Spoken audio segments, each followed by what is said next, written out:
Asqëri, përse na keni kontaktuar, cili është shqetësimi juaj?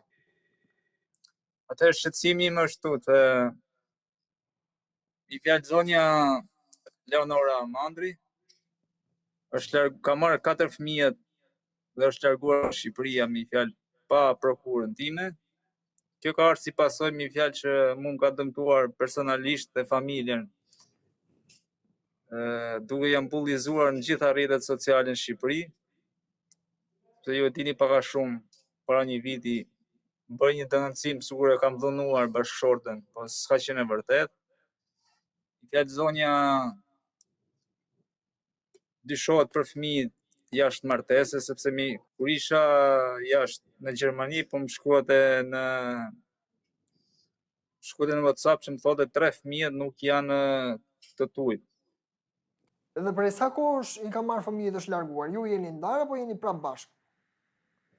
Po, përderisa është larguar është larguar nga Shqipëria me fjalë pa prokurë, me fjalë normal që jemi ndarë, si thonë. S'kam kontakt.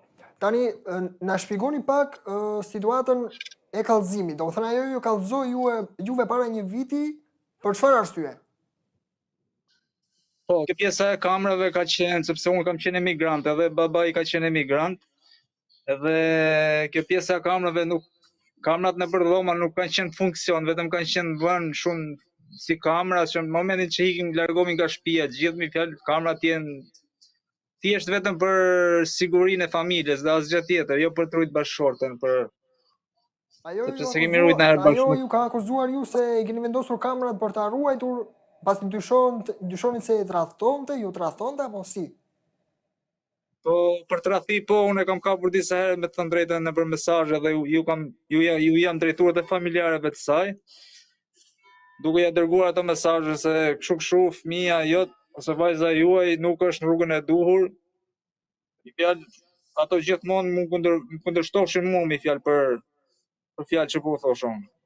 Po ju i keni ruajtur bisedat me ish bashkëshorten tuaj ose keni bërë një kallëzim për këtë rast? Unë kam bërë një kallëzim ke komisariati numër 3, vetëm për se dola nga burgu, bëra një kallëzim që është larguar nga Shqipëria me fjalë pa prokurë dhe nuk e di çfarë kanë bërë pastaj. Shteti duhet besoj që duhet marrë masa për këtë pjesë. Sa u dënuat për ngjarjen e kamrave, për akuzat që u bëri ish bashkëshortja? 6 muaj ditë burg, 6 muaj bëra. S'kisha as prova, as shenja dhune, thjesht ka qenë një debat, me fjalë debat njerëzor që çdo familje në Shqipëri besoj se atë lloj debati e bën çdo kush me fjalë. Ajo ka qenë vetëm thjesht për të dëmtuar imazhin. Jo, ajo është larguar pastaj.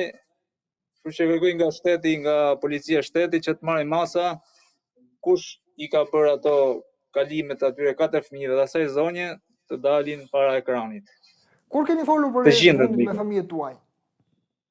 Po, para 6 muaj, një vit i kështu, ku shkruajti tha jam në Francë. I shkruajta unë ku je, thash unë, nëse dola nga burgu, shkem shtëpi, i shkruaj unë ku je. Sa kam ikë në Francë, jam largu. Po si kalove në Francë, ti thash unë pa prokurën time, pa jo po kam kalu, i kam bërë letra false, siç jam thënë, kam paguajt lek, jam etj. Tani cila është thirrja që ti drejton ish bashkëshortes tënde ose institucioneve në këtë rast? Në institucioneve të shtetit unë i drejtohem për këtë pjesë. 1. Është kaluar, janë vjedhur 4 fëmijë, është kaluar një zonjë në ufirin, me fjalë pa një prokurë të prindrit, kjo është jashtë çdo norme. Edhe zonja dyshohet për fëmijë jashtë martese, edhe mund të rrezikohet dhe jeta ndoshta, unë kam frikë të vinë në Shqipëri, sepse nuk i di kush janë ato persona. Derisa unë ta zbardha të vërtet. Unë janë 2-3 persona, nuk e di unë me çfarë është marrë zonja që e kanë mbështet diku, nuk e di unë. Keni marrë kërcënime? Po, kemi marrë shumë pak a shumë nëpërmjet rrjeteve sociale, jo se drejt për drejta. Një kërcënim e kam pas nga një ish shoku im. Që më pa të thamë, ku isha jashtë, më pa të thamë, ku të vish Shqipëri do t'jap një kafe, mi fjalë. Do të thënë ju kërkoni vetëm të takoni me fëmijët tuaj? Po, takoj me fëmijët mi dhe ta ditë vërtetën, janë fëmijët e mi, unë t'i bëj analizat, sepse zonja më ka shkruajtur në WhatsApp, nuk janë fëmijët tuaj, më ka thënë. Tash unë po i bëj thirrje shtetit që tash ti bëjmë analizat dhe ta vërtetojmë, a fëmijët e mi apo s'janë. Domethënë ti kërkon që të bësh një proces divorci dhe të kuptosh nëse fëmijët janë të vërtet. Po normal, që edhe unë kam ngel peng tash, kam ngel peng ja asaj zonja. Zonja është larguar, ka kriju jeta, nuk e di se çfarë ka bërë. Dhe unë kam ngel peng i zonja sepse kam divorcin në Shqipëri për të bërë me ta. Po e kështu thot, më thotë kam kriju jetën nga pa thonë, unë e kam kriju shit jetën tate dhe në rregull.